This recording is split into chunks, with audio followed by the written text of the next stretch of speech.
So, you just got Battlefield 4. Maybe you got it for Christmas. Maybe you got one of those weird late birthdays where people try to shoehorn 2 gifts in for one. Either way, you're probably pretty bad. But don't worry, we're going to fix that here in my new series. Know your damn role and shut your damn mouth. Today we're going to be talking about Battlefield's primary infantry class, the assault class, aka the medic. If this is one of your first few times on multiplayer, it's very likely that you're going to get your hands on this kit first and foremost. So right out of the gate, let's talk about the very first weapon you're going to be using, the AK-12 assault rifle. It comes right out of the box with a coyote and laser sight. It is not the best rifle in the game, but it's certainly serviceable as your first weapon. The key to using the AK-12 assault rifle like a boss is to switch it to burst fire mode. Yes, I said it. Switch it to burst fire mode.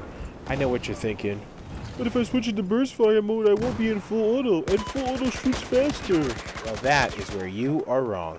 In the case of the AK-12, full auto only shoots at 650 rounds per minute, while burst fire shoots at 750 rounds per minute. That's right, that's 100 more rounds per minute than full auto mode. But more importantly, in burst mode, it is extremely stable. The gun hardly jumps, the cone of fire is very small, and that means more bullets hit your opponent. I took this bad boy out to the range to prove my point, and right away you can see that burst fire is the better performer. Not only does it finish its 30 round magazine a split second before full auto, but it presents a much tighter grouping, meaning more bullets will hit your opponent in the head and face area, resulting in death. As I said earlier in this video, the AK-12 is definitely a serviceable weapon. It's not the best weapon in the game, certainly not the best assault rifle in the game, at least not in my opinion.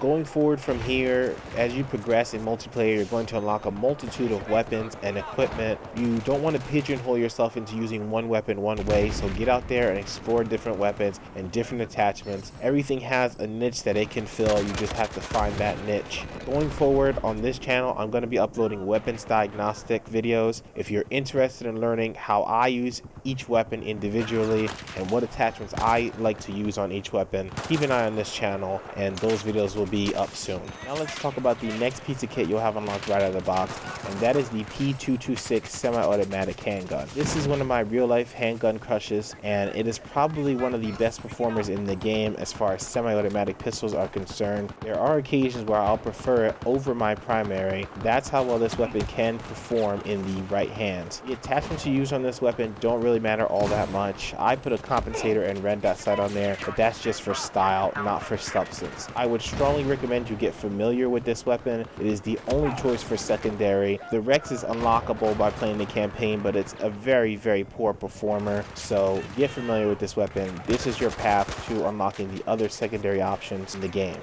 Finally, let's talk about the most important part of your kit. That's right, I said it, and I'm looking right at you guys running around with those M320 grenade launchers. The most important part of your kit is the medical supplies that come with the assault class. Now, I understand that it's called assault, and you think it's fun to run around with a grenade launcher or an underslung shotgun and wreak havoc, but you are far more potent, you are far more valuable to your team, and you make a far greater impact on the game when you play the role of the support medic. Now, the support medic is the guy that's running around with his defibrillator paddles, bringing his teammates back to life, dropping med kits on their body to bring them back to full health, and keeping everyone fresh for the fight to come. It's not the most glamorous job on the battlefield, but it is by far the most important role that the assault kit has to play in any game. If you've been watching the gameplay I've uploaded here, you'll see that it's not necessarily the best kill streak you've ever seen. It's not even my best gameplay. What this illustrates is how powerful a team of medics working in concert can be. If you're watching carefully, me and my team are constantly reviving each other with our defibrillator paddles and constantly dropping medic bags to keep our team in tip-top shape. There are a lot of benefits of playing like this. First and foremost, you're gonna rack in the points. Every time you pick up your teammate, you score 20 points.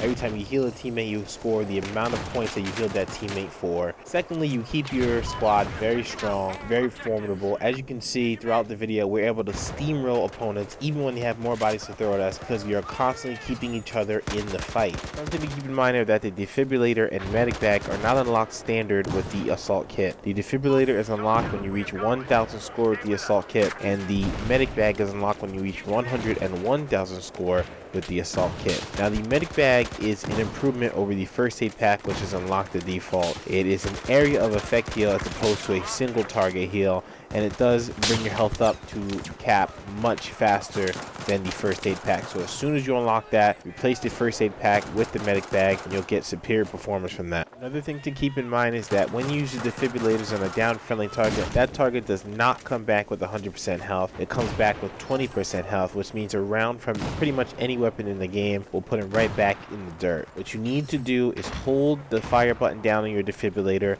That will charge the defibrillators up and bring your target back with more health. Now, I tend not to charge my defibrillators because I feel like it keeps you in one place too long, and that means enemies have a more clear shot at you. What I like to do is to instantly revive my friendly target and then drop a medkit either at his feet or very close to him in cover so that he can recover to 100% health without putting either of us at risk. So to recap, use your AK-12 and burst fire mode for peak performance. The P226 is an all-around solid performer when it comes to handguns, and also the most important part of your kit, I cannot stress this enough, is the medical supplies that come with the assault kit. Forget the M320 grenade launcher, forget the M26 shotgun. Your tools are the defibrillator and medic bags. Those will have the biggest impact on the games that you're in, and they can really turn the tides of these battles. Please guys, I cannot stress this enough. Whip those defibrillators out, get your team up and in the fight, and you will win more games. You'll see more points. Just trust me on this. Try it out in a game and you will not be disappointed. If you enjoyed the video, if you liked the things I said, if you didn't like the things I said, please leave a rating, a comment, subscribe if you want to see more. I've got plenty of videos in the pipeline. I'll see you guys in the next one.